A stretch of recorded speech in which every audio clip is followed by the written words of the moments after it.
Web design, layout, and structure. First, we'll talk about the designer-coder relationship. Next, we'll talk about fixed versus fluid website layouts.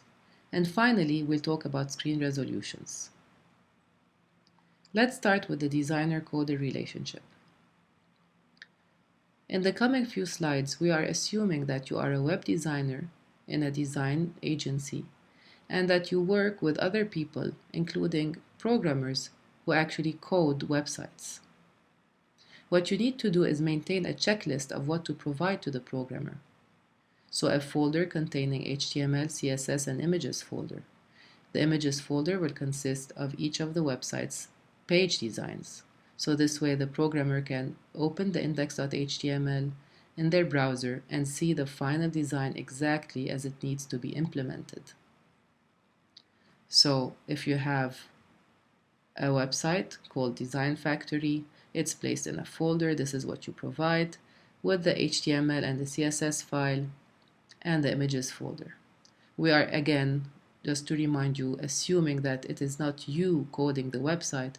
All you have done is just create the image designs, the page designs, and place them in the images folder and just open these pages in an index.html.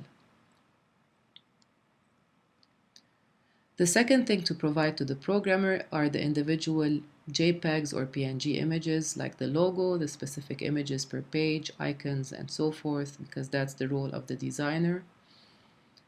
The third thing to provide is a template outlining the details of the website, such as fonts, dimensions, colors, and so forth. And finally, the description of how elements will animate on a page. So this is an example.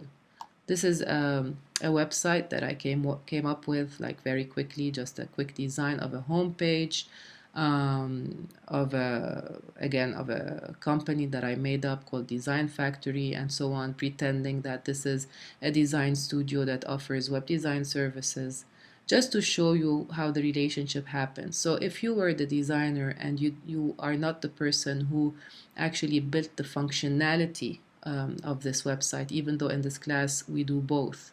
We learn how to build a website, we learn how to make it function. But in case you didn't have that role, what you need to provide to the programmer is in detail everything. So for example, the height of the header, the color of the header. So here it says header size is, let's say, width 969 pixels and the height of 62 pixels. The color is this particular blue, which is a hexadecimal value 1881E2.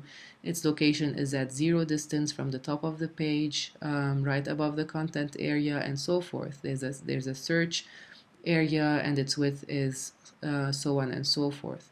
There's a navigation bar, which is made up of a line whose size is 942 pixels. Its color is this dark gray 333, and so on. You get the idea. But the point is that as a designer, you have to be extremely specific and precise, because programmers are busy with the functionality of a website and don't really pay attention to styling and visual aspects of a design.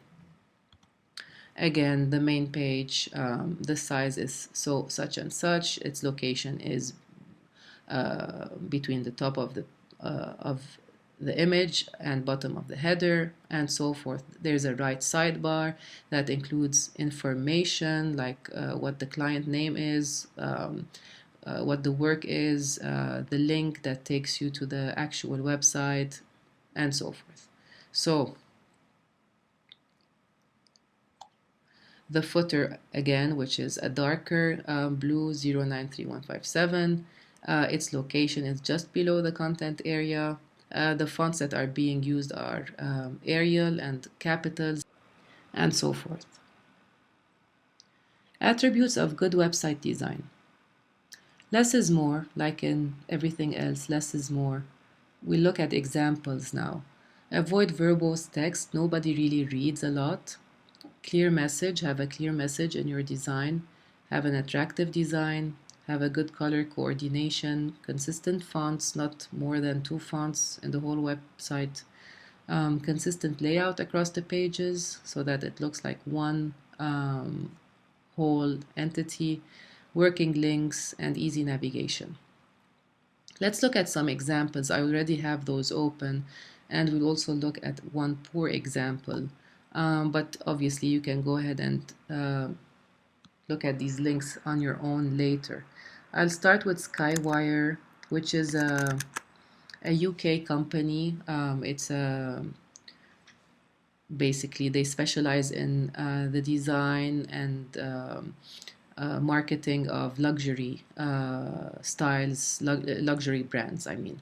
So this is their website, and when we scroll down, as you can see, this nice effect happens where the logo and the entire header shrink in size. You know, you see the logo shrinks in size, the header collapses, and then you start looking at their work. So these squares are basically the companies that they've made websites for, obviously luxury brands like Harry's and Asprey and so forth. And then when you click on the image, it loads that particular website they've designed, and on the right side they talk about it, and then there's a link if you wish to look at the actual website. So if you click on it, it takes you there. So, you know, handbags and so forth. So that's one client. So it's a very nice, very simple, very clean, single page design. So when you click on services, for example, it just scrolls down, about takes you to the about section and so forth. It's also obviously responsive. So when you shrink the window width, you're going to see this, we call it the hamburger menu drawer. This little icon is called the hamburger menu drawer, made up of 3 horizontal lines, which basically is the menu when you click on. Quite popular nowadays. So obviously these days, whenever you want to judge a website, obviously it has to have the attributes of good website design, but it's very important for a website to be responsive, and we'll talk about that by the end of the class. This is another one called Imagists, and it's a brand strategy company, and its logo and navigation are at the bottom of the page, and when you start scrolling again, that effect happens, and then the navigation is stuck at the top. Okay, so as you can see now, the logo and the navigation are now fixed. This is when we did positioning, we did a position absolute, position relative. What's happening here is a third kind of positioning that we didn't cover. It's basically position fixed, and that's how this whole navigation consisting of the logo and the nav items are fixed on the top of the screen and don't move anymore when we scroll down. It's again a single page website that you know, that takes you from section to section through this very nice scrolling effect. Another one is Fuse. Again, when you start scrolling down, that scaling of the logo happens, so the logo reduces in size. It's again very pretty. There's this, I'm not sure this is parallax, because parallax is more, it could be parallax, but parallax is a design in which it's basically a website design in which the background of a site moves at a different speed than the rest of the page for the purpose of an impressive visual effect that wows viewers with page depth, and it provokes curiosity. So an example of parallax design could be this website, Utopia, and basically when you scroll down, you would see the foreground and the background, but the background moves at a different speed, as you can see. So it's really cool, and quite popular these days. Let me scroll down. So you see the foreground and the background are moving at different speeds. Another very simple, cool, nice website is Cloudberry Designs, which is again a design firm in New York City, and it is responsive. The menu, they're not using the hamburger menu drawer in this case, but just the word menu, which creates, which opens a drawer of menu, and so forth. You can look at those pages. What's nice about this website is consistency, simplicity. Whenever you go to a different page, it's the same style, it's the same nice bold font at the top, and this nice horizontal section that's an intro to that page, and then what comes underneath are columns. So this page has 4 columns. There's always that nice horizontal section that has either an image or like a graphic, and then underneath that horizontal section are columns or rows, and obviously you can see the consistency. It's the same style, it's the same, you feel it's part of a whole entire website. There's also nice interactivity here. When you hover over this phrase, it changes. It does that small, it's a jQuery plugin, you know, we'll work with jQuery later. So it starts doing some sort of nice, small, minimal animation. You don't want too much animation on the page.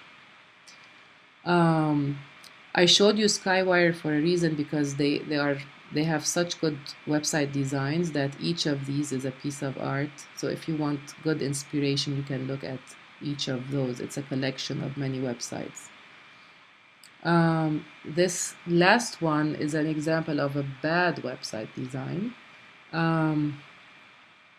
And I'm not sure what to say about this because it's really horrible, but you know, you can tell the logo is a mess, it's pixelated, it's not clean, there's no consistency, there's this you know, purple with yellow, no proper padding, this generic blue color of the browser that hasn't been styled,